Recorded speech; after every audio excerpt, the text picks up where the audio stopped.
comment allez-vous ici là? Avant de commencer la vidéo, je tenais à préciser que j'apparaîtrai à certains moments pour mieux vous expliquer le déroulement de la vidéo. Bon bref, sur ce, bon visionnage.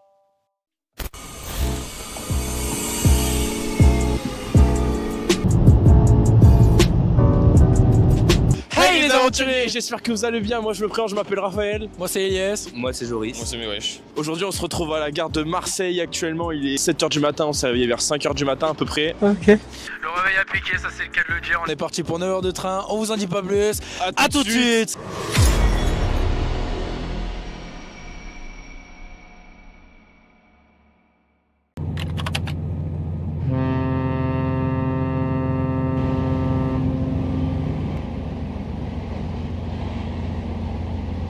Je vous ai manqué? Bon, maintenant je t'expliquer enfin le voyage qu'on a fait. Mais d'abord, je vais essayer de me sortir de là. On se retrouve tout de suite après.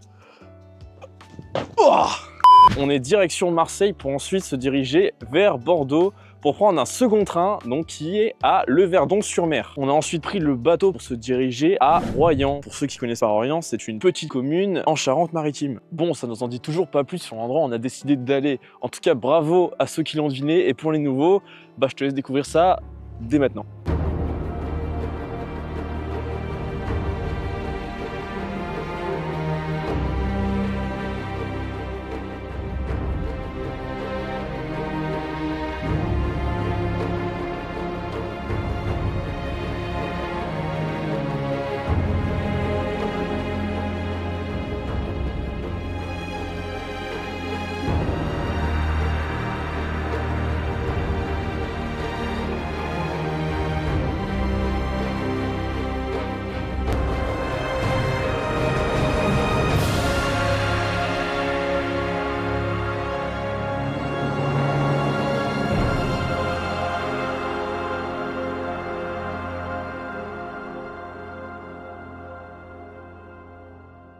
Du coup, est-ce que vous pouvez vous présenter, dire qui vous êtes, ou comment en êtes-vous arrivé jusqu'ici et pourquoi Planet Exotica? Ok, alors voilà, je suis Marc Jäger, Ok, et je suis le directeur de Planet Exotica. d'accord. Et comment je suis arrivé ici, c'est une très bonne question. Moi, j'étais toujours fasciné des animaux et j'ai eu de la chance, déjà très jeune, j'ai beaucoup voyagé avec mes parents. Alors, la première fois, j'étais en Afrique avec 3 ans et j'ai grandi une grande partie de mon enfance en Afrique, en Kenya et Tanzanie. On était toujours pour plusieurs mois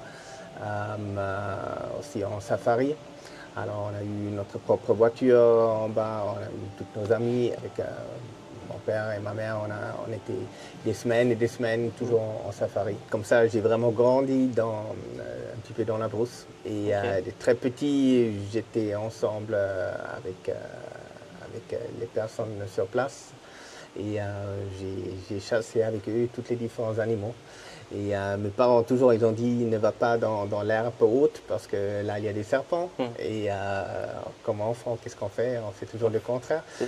Qu'on dit, alors j'étais là pour chercher les serpents. Avec 5 ans, j'ai eu mon premier serpent finalement, qui était une Pantherophis cuitatus, serpent des blés. Moi, je suis grandi en Suisse.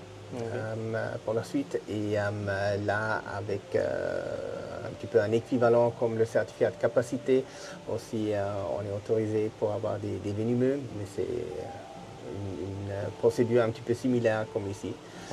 Et comme ça vraiment de plus en plus des animaux et à un moment donné c'était vraiment trop. J'ai travaillé plein temps et en même temps j'ai eu tout un zoo privé chez moi. Et j'ai pas eu assez de temps pour les deux. Alors c'était le moment pour prendre une choix. Et là j'ai pris le choix pour les animaux. Et j'ai quitté mon boulot que j'ai eu dans le marketing et événementiel. Et je dis ok, je vais consacrer ma vie finalement pour les animaux. La passion et l'amour pour ces animaux c'est beaucoup plus grand que tout le reste. Et ensemble avec mon épouse, on a commencé avec une première exposition sur les reptiles qui a assez bien fonctionné. Après, on est devenu un petit peu plus grand et finalement, on a eu un grand parc zoologique déjà en Suisse avec les reptiles.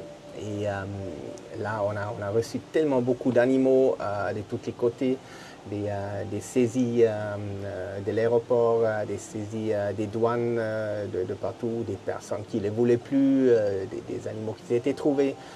Et aussi nos propres animaux, ils sont devenus de plus en plus grands. On a aussi déjà eu des caïmans, on a eu des alligators, des serpents géants.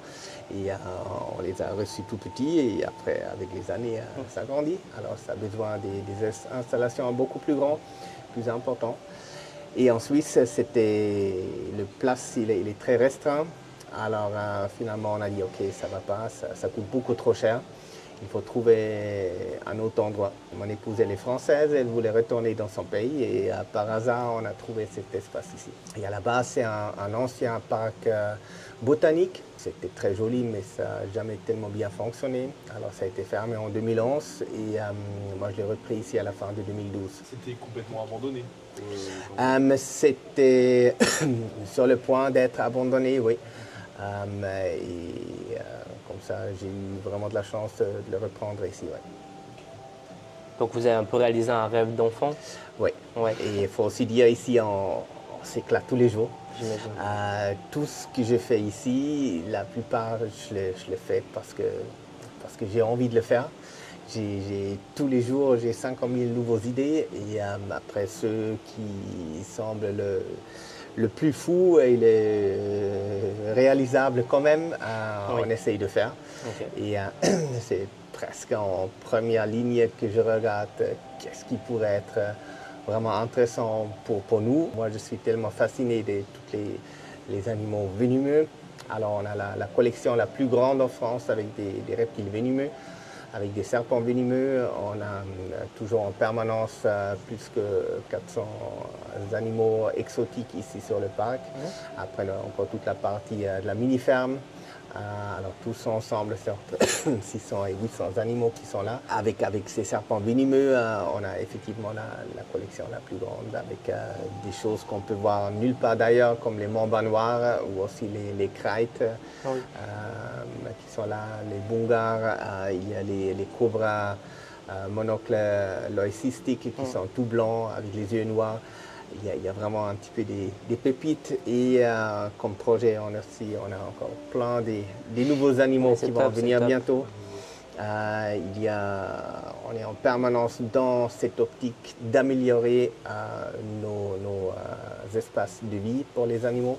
Alors, on est en train toujours de voir, OK, cette année, qu'est-ce qu'on pourrait faire pour encore leur donner plus de confort, pour agrandir les enclos, pour encore les rendre plus naturels, pour avoir toujours des animaux qui ont aussi une interaction, qui ont la possibilité pour se cacher, pour se montrer, pour se baigner, tout ce qu'il faut avec la dernière technique. Alors ça, c'est aussi un point qui coûte assez cher, mais pour moi, c'est indispensable que quand on a la responsabilité pour ces animaux, qu'on met aussi les moyens en place pour vraiment les tenir comme il faut et leur donner un maximum de confort.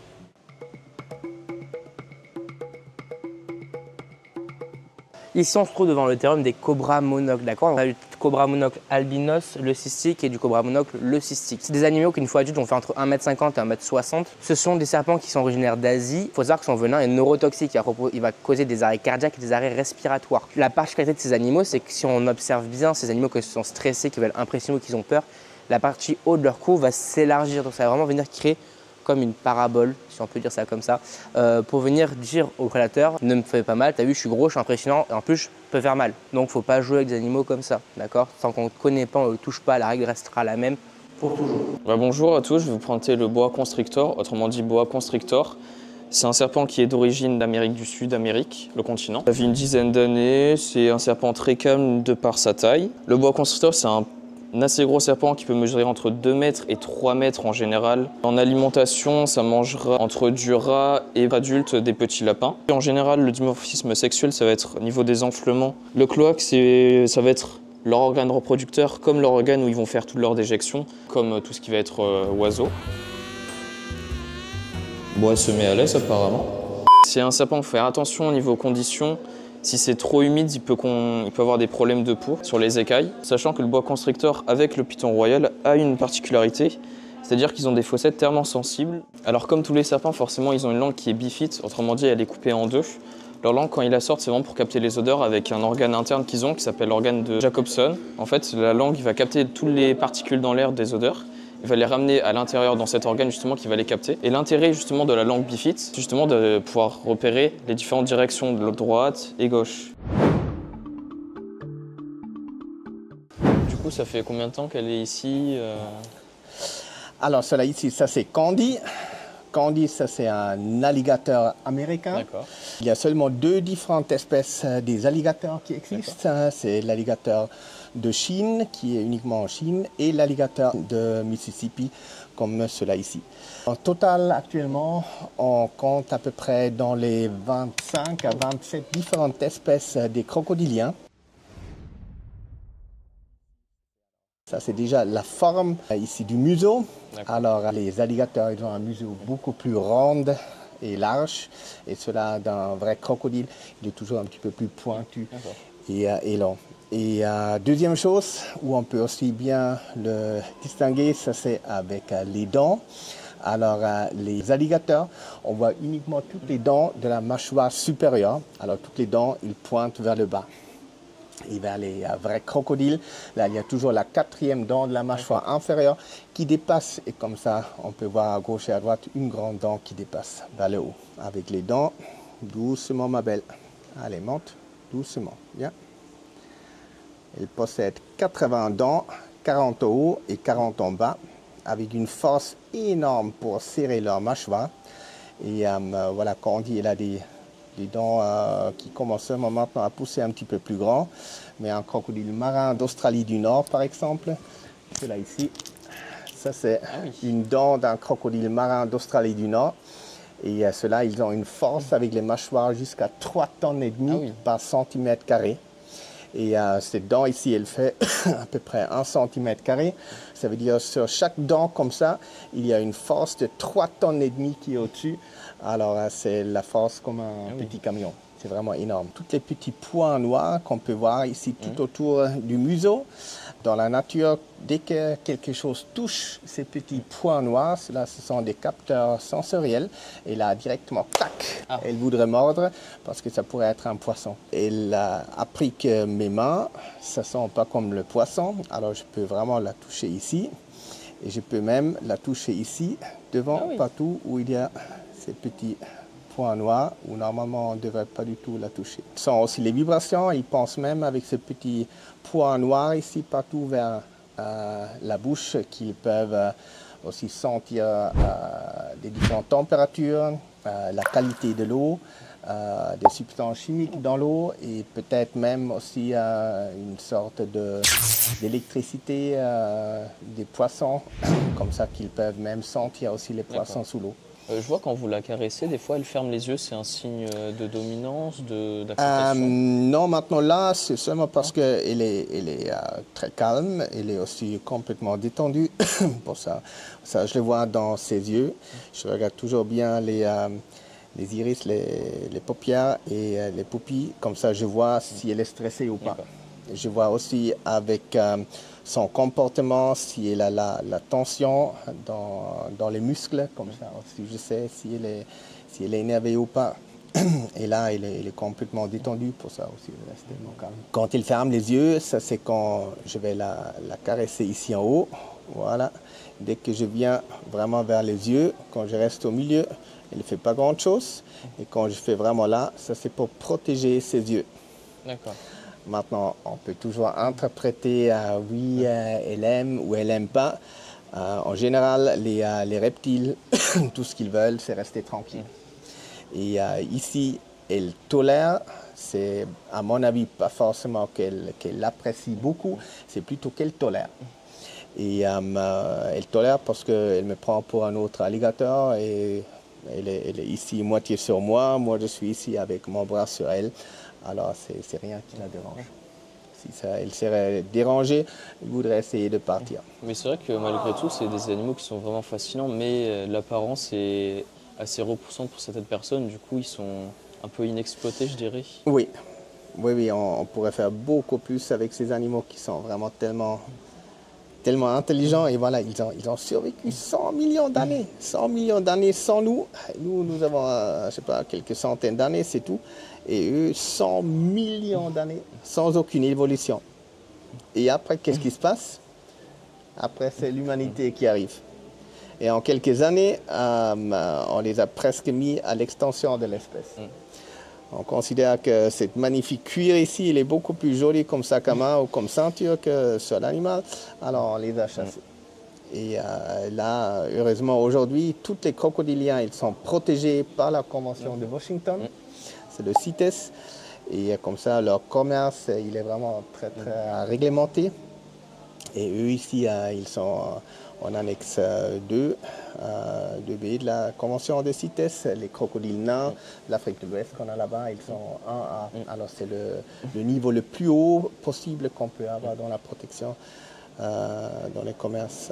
Dans la nature, ils seraient vulnérables avec les yeux fermés. Et là, comme moi je suis là, quand elle entend ma voix, elle sait qu'il n'y a pas de danger, alors pas nécessaire de s'inquiéter. C'est vrai qu'au début, elle gardait un petit peu les yeux ouverts, surtout là quand je parle, je remarque qu'elle les réouvre. Mais quand c'est vous qui parlez depuis assez de temps, elle referme. Oui, là, elle sait que tout va bien. Je me demandais, quand elle grandit, elle fera des mues ou la peau et les écailles s'agrandissent d'elles-mêmes? Alors, il y a aussi quelquefois quelques écailles qui vont partir un petit peu, mais on ne le voit presque pas. Alors, ça peut être un petit peu comme chez nous aussi, qu'il y a toujours des tout petits morceaux qui tombent, mais ce n'est pas comme les serpents ou les lézards où c'est une mue complète. Quelquefois vers les tortues, on voit même aussi des plaques qui se déplacent. Ici avec les crocodiles, pas trop, non. D'accord.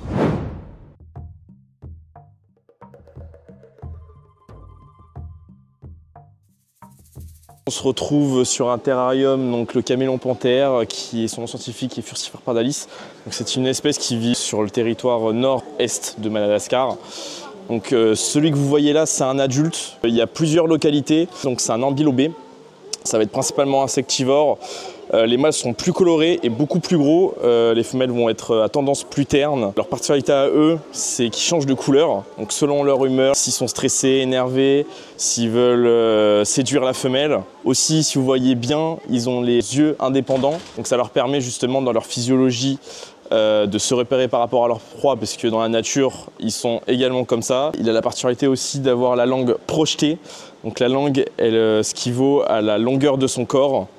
Donc lorsqu'il veut attraper tout type d'insectes, des criquets, par rapport à une certaine distance, la vitesse, elle vaut équivalent à 1,25e de seconde. Pour ceux qui ne connaissent pas cette espèce, n'hésitez pas à checker sur la chaîne Instagram, on a posté quelques photos sur cette intéressante et n'hésitez pas en commentaire ce que vous pensez de cette espèce. On se retrouve maintenant dans la salle d'élevage où on a pu voir quelques terrariums et des naissances assez impressionnantes. Après avoir jeté un œil à tout ça, on va passer à un reptile vraiment fascinant et maintenant une soigneuse animalière va nous parler d'un spécimen encore plus impressionnant, un varan dont les caractéristiques et le comportement ne laissent personne indifférent. C'est un varan malais qui a été blessé par le mâle. Elle a la queue qui a été bien abîmée. Et à ce moment-là, du coup, on l'a mise dans un enclos séparé.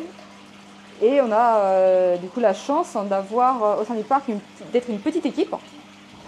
Et du fait de pouvoir travailler assez proche des animaux. Parce que on ne va pas avoir des enclos avec beaucoup d'animaux.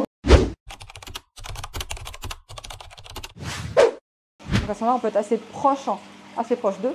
Nous avons une collègue qui a une passion pour les varans et qui commence à travailler sur Pepper. Donc elle commence déjà à être assez proche d'elle, à l'habituer à la manipulation et pouvoir tout à petit, elle commence à faire de l'entraînement médical. Sachant que les varans sont des animaux qui vont être extrêmement intelligents. Et du coup, nous avons une collègue qui, c'est elle qui va gérer ça, qui va gérer du coup le training sur Pepper. Je m'appelle Claire, je suis soigneuse animalière à Planète Exotica depuis maintenant, on va dire, globalement 8 ans. Je m'occupe des animaux non venimeux au sein du parc. Je ne touche pas tout ce qui est venimeux et je fais du training sur les alligators. Parce que depuis toute petite, en fait, j'ai la passion des reptiles. Quand j'étais petite, je disais que je voulais être docteur des animaux et des crocodiles. J'ai fait des recherches sur internet, j'ai contacté des reptilariums. Il y avait un petit parc animalier à côté de chez moi, j'ai pu faire un premier stage là-bas. Il n'y avait pas de reptiles, mais j'avais le sourire jusqu'aux lèvres. Vraiment jusqu'aux oreilles, j'avais le smile, j'étais trop bien. Après j'ai fait un stage ici à Planète et j'ai jamais quitté Planète. Alors, mon chouchou, pendant longtemps c'était Avalanche, alligator albinos, parce que j'étais là quand il est arrivé. Maintenant, j'essaie d'avoir Betty, la femelle alligator albinos comme chouchou. Mais non, sinon c'est les alligators. De se renseigner, tout simplement. De faire attention, parce qu'on voit sur les réseaux, c'est hyper dangereux, surtout de nos jours, de voir des personnes qui vont être assez connues et qui sont très présentes sur les réseaux, à montrer les animaux qu'ils vont avoir chez eux et à voir ce qu'ils font avec leurs animaux, donc que ce soit du reptile, des oiseaux, tout et n'importe quoi. Et du coup, ça va dire, ouais, si lui il peut le faire, moi aussi je peux le faire. Ils oublient de se dire, tel animal a un tel besoin, c'est pas le même besoin qu'un chien, un chat. Il faut faire des recherches parce que malheureusement, après, il y a des gens qui peuvent abandonner. On va voir des personnes qui abandonnent leurs animaux parce qu'ils ne savent pas le faire. Et du coup, on se retrouve avec des pitons royaux au sein du parc. Peut-être qu'en fait, ils ont été vraiment abandonnés à la gare de Royan, dans un sac de sport, et qu'on nous a ramenés. Et du coup, en fait, ou sinon, c'est les personnes en fait, qui les ont abandonnés, qui ont directement ramenés chez nous. Et après, il y a un autre cas de figure, c'est les personnes en fait, qui avaient tout nécessaire, qui pouvaient s'occuper des animaux correctement, mais qui en fait, après, n'avaient plus la force nécessaire. Et ça, c'est l'histoire de Karl, la grosse tortue qu'on a la grosse tortue sillonnée qu'on a au sein du parc. Des personnes qui commençaient à devenir assez âgées. Et Karl, il fait une trentaine de kilos. En fait, c'était des personnes qui en prenaient soin. C'était vraiment leur enfant. Enfin, vraiment, ils savaient très bien s'en occuper. Et qui ont contacté le directeur pour savoir est-ce qu'il y a une possibilité de le récupérer. Donc, pour s'en occuper, pour le porter, le déplacer, c'est très compliqué. Donc là, en fait, ils ont dit, nous, on n'a plus, même si on a fait tout nécessaire, on n'a plus la force. Donc, il y a ce cas de figure-là. On a beaucoup de personnes qui viennent au sein du parc.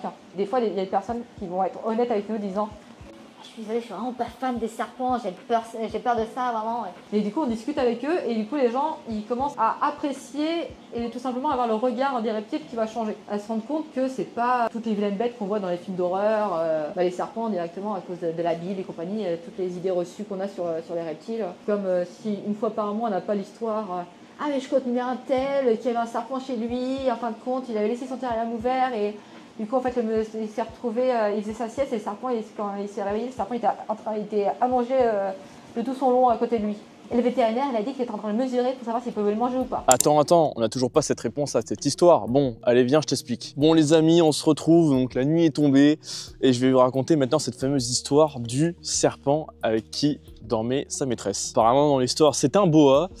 Donc ça faisait très longtemps qu'elle possédait ce serpent et elle a commencé à dormir avec lui dans son lit, ce qui n'est pas recommandé. Ce serpent avait l'habitude de dormir avec sa maîtresse en boule et la dame avait remarqué que son serpent, plusieurs matins, s'allongeait tout le long de son corps. Aussitôt, la maîtresse a décidé d'aller chez le vétérinaire car elle était inquiète pour son animal.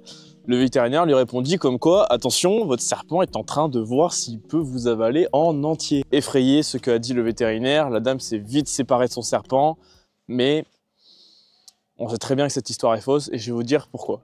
Eh bien tout simplement, les serpents ne mesurent pas leur proie en fonction de leur taille. Ce qu'ils vont faire, par contre, c'est de sortir leur langue bifide qu'on a vu précédemment par Meowen, et aussi, s'ils en possèdent, utiliser leur fossette thermosensible qu'on verra juste après. Il faut savoir que les serpents cherchent à acquérir de la chaleur et vous comprendrez pourquoi plus tard dans la vidéo.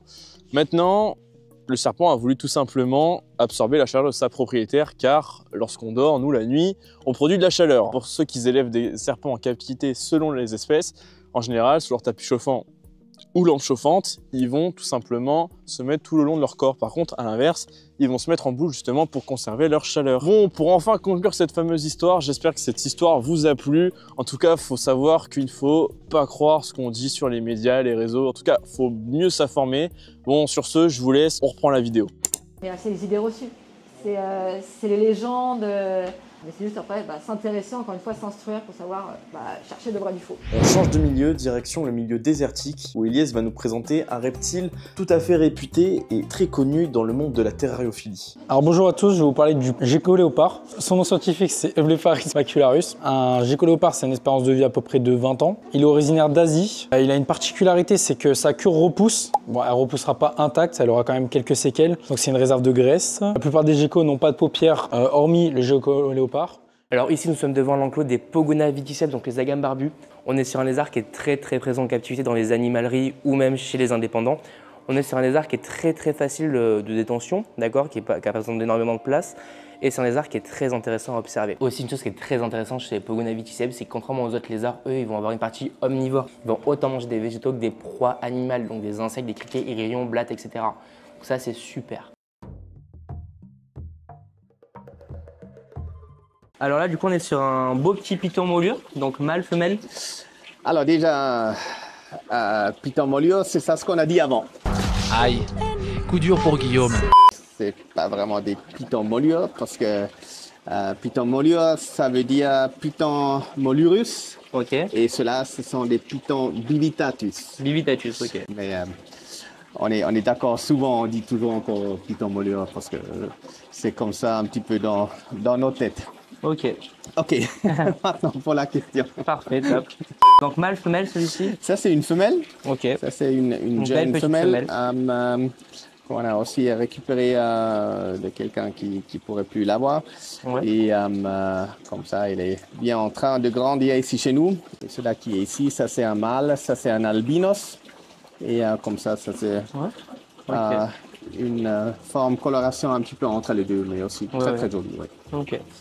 Donc on est sur un serpent qui est originaire d'Asie, donc forêt tropicale plus précisément. On est sur un serpent qui une fois adulte va faire entre à peu près 6 à 7 mètres. Au niveau de l'alimentation, on est sur un serpent qui va venir manger des petits rongeurs, donc des beaux petits lapins de quelques kilos, donc 5-6 kilos, j'imagine. Oui, voilà, cela effectivement, il mange des lapins entre 3 et 6 kilos. Ouais. Et là, ça dépend un petit peu de la température, quelquefois 2 ou même 3 à une seule fois. Okay. Alors quand ils en mangent une fois directement, ils ont 10 kilos de plus. Okay, ouais. Et ça suffit après pour 4 à 6 semaines environ. Ça dépend encore une fois tous de la température. Et sur une espèce qu'on ne peut pas avoir en captivité, nous en tant que particulier, j'imagine, hein? C'est une espèce effectivement où il faut un certificat de capacité et aussi une autorisation d'ouverture. Ouais. Des plates-glissements, uniquement avec ça c'est possible. Okay. Alors il faut quand même bien connaître ces animaux, il faut faire son dossier comme il faut passer en commission et avoir aussi les installations qui sont vraiment adaptées à ces animaux. Ça demande de la place. Ça demande vraiment de la place. Ils sont tout mignons quand ils sont petits, ils ont à peu près une trentaine, quarantaine de centimètres. C'est tout mignon, mais ça grandit quand même. Oui. Et voilà, une fois que c'est plus grand, ça a besoin de la place, ça a besoin de l'énergie pour bien chauffer les espaces. Okay. Ça a besoin de manger, des lapins qui coûtent aussi. Il faut toujours être là pour s'en occuper. Pour ceux qui poseraient la question, ces serpents ne sont pas venimeux, mais c'est des serpents qui sont exclusivement constricteurs. Donc pour avoir leur proie, pour pouvoir se nourrir, ils vont devoir les étouffer, donc les mordre et faire une constriction autour, ça s'appelle. Contrairement aux autres serpents style cobra qui vont être venimés, donc vont venir envenimer leur proie pour les tuer et ensuite les manger. Hein. Ce qui est intéressant sur ces types de serpents-là, c'est qu'au niveau, ils peuvent voir un millième de degré près grâce à leur fossette thermosensible, donc je ne sais pas si on pourra les voir en vidéo. Oui, on les voit aussi. Voilà. Il y a quelques espèces, comme aussi c'est un python ici, qui possèdent des petits trous devant les narines. Et ceux-là, ce sont des fossettes thermosensibles avec lesquelles ils sont capables d'identifier une différence de la température jusqu'à un millième de degré. Alors c'est vraiment énorme. C'est très précis. Ils savent tout de suite qu'il y a un animal qui est chaud. C'est des animaux qui sont super intéressants, qui sont plutôt calmes. Vous voyez, c'est pas un animal qui va être très speed. Donc ils sont plutôt... c'est un python, donc les pythons sont pas non plus des animaux qui vont être très... Ils n'ont pas besoin de bouger rapide, par contre ils ont vraiment la force. Alors, je le sens, je sens la force. Quand ils veulent manger vraiment quand ils ont identifié leur proie. Après, ils mordent pour le tenir. Ils possèdent 4 lignes des petits dents dans la mâchoire supérieure et une ligne à gauche et à droite en bas. Et avec cela, fais attention avec les pieds, s'il te plaît, tu ne bouges pas trop. Ils tiennent après leur proie et ils se roulent autour pour les étrangler. Et déjà des animaux qu'on a ici, les plus grandes, entre 4 et 5 mètres, les pitons de Birman, ou ici en haut, juste chez nous, il y a un piton réticulé qui fait presque dans les 6 mètres. Et ceux-là, ce sont des animaux qui ont une force avec leurs muscles pour serrer, pour étrangler leur proie entre à peu près 3 à 4 tonnes.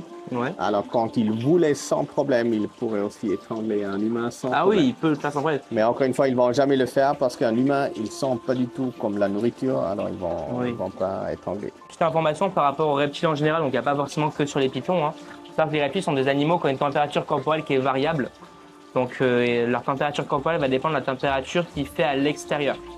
Donc c'est pour ça que dans un terrarium, on va souvent proposer un point chaud et un point froid pour qu'il puisse se thermoréguler, on appelle ça. Donc en gros, si le serpent a trop chaud, là où il va plus se déplacer vers le point froid. Et inversement, s'il a trop froid, il va plus aller vers le point chaud. Mais quand tu fais trop froid, les reptiles, la plupart des reptiles vont passer en phase de brumation, on appelle ça. Donc c'est l'état de léthargie hivernale chez les animaux à sang froid. Donc ça équivaut à l'hibernation ou l'hivernation en fait chez les animaux à sang chaud. Ça, c'est un animal à sang froid, on va plus parler de brumation que d'hivernation. Hein. On peut être sur un très beau petit python de Birmanie, du coup pas python moulure. Et là, vous avez juste ici le cloaque du coup du serpent qui va se retrouver là. Donc c'est pas qu'il va venir sortir ses appareils reproducteurs. C'est par ici aussi qu'on va venir, faire caca et faire du cul le serpent. Hein. Et il faut savoir du coup que la queue du serpent commence à partir du cloaque. Contrairement à ce qu'on croit, tout son corps entier n'est pas une queue. Hein. Et pour finir l'interview, si vous avez une leçon par rapport aux animaux, hein, si vous avez une leçon à donner aux gens, ce serait quoi? La leçon pour les visiteurs, ne croyez pas tous que vous allez voir dans tous les différents films, malheureusement. Il y a beaucoup de personnes qui font des films et il n'y a pas tous vraiment la vérité. Les reptiles, ce sont des animaux incroyables. Ils sont magnifiques. C'est comme ici cet alligator de Mississippi albinos. C'est des animaux vraiment incroyables. Mais il faut aussi se prendre le temps et la patience pour bien le comprendre. Ils ne fonctionnent pas comme des mammifères qu'on connaît beaucoup mieux. Ce sont vraiment des animaux à part, où beaucoup ils fonctionnent par la température. Et c'est tout leur comportement finalement qui est lié un petit peu à ça. Et ils ne sont pas du tout méchants, c'est seulement que malheureusement dans tous les films, souvent on les utilise parce qu'ils ont déjà une apparence un petit peu plus sensationnelle et pour ça souvent on les utilise pour ces films. Ouais. Mais ils sont tout doux quand on sait les comprendre. C'est seulement une façon comment on va s'approcher aussi des animaux. Okay. Et quand vraiment vous aimez ces animaux, ça ne veut pas forcément dire qu'il faut aussi les avoir à la maison. Surtout. Et quand vraiment vous voulez les avoir à la maison, informez-vous vraiment bien avant de prendre un animal. C'est vraiment un engagement extrêmement important. Ça peut vivre pour des cas comme ici à Avalanche, plus long que vous. C'est vraiment un engagement pour la vie. Et ça, il faut bien anticiper. Il faut vraiment savoir si on veut consacrer finalement tout le reste de sa vie pour un animal. Okay. Ben, merci beaucoup. Merci d'avoir répondu à toutes nos questions. Et merci de nous avoir accueillis pour cette journée incroyable. Très bien. Merci beaucoup à vous. Super que vous êtes venus. C'est fini. C'est fini les gars. C'est finito. On a fait une journée. Une journée. Et c'était incroyable. Je vous conseille de venir. Franchement, venez. Franchement, le directeur super agréable, l'équipe agréable, tout le monde agréable. Petit. Une espèce de fou. C'est vrai. Ça, exactement. C'est vrai. Donc, On vous le conseille à 2000%, fan de venir. reptiles, même pour découvrir, pour tout. C'est ça, pour ceux qui connaissent Les pas. animaux et les plantes, surtout pour les passionnés de plantes, ici c'est incroyable, vraiment. Donc, pour ceux qui aimaient la vidéo, n'hésitez pas à liker, à faire un petit commentaire, ceux qui sont venus, ceux qui souhaitent voir le parc. Donc ça nous donne de la force. Donc on se retrouve très bientôt. On a d'autres projets en cours, on vous en dit pas Voilà. plus. Petit big up à Claire et Mathieu, des soigneurs du zoo, incroyable. C'est des comme ça. C'était l'équipe zoologique. On se Et- retrouve à très vite. À bientôt. Ciao. Abonnez-vous.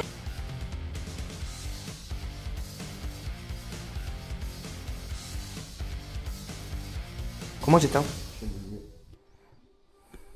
T'es en train de filmer là. Non. Ah oui.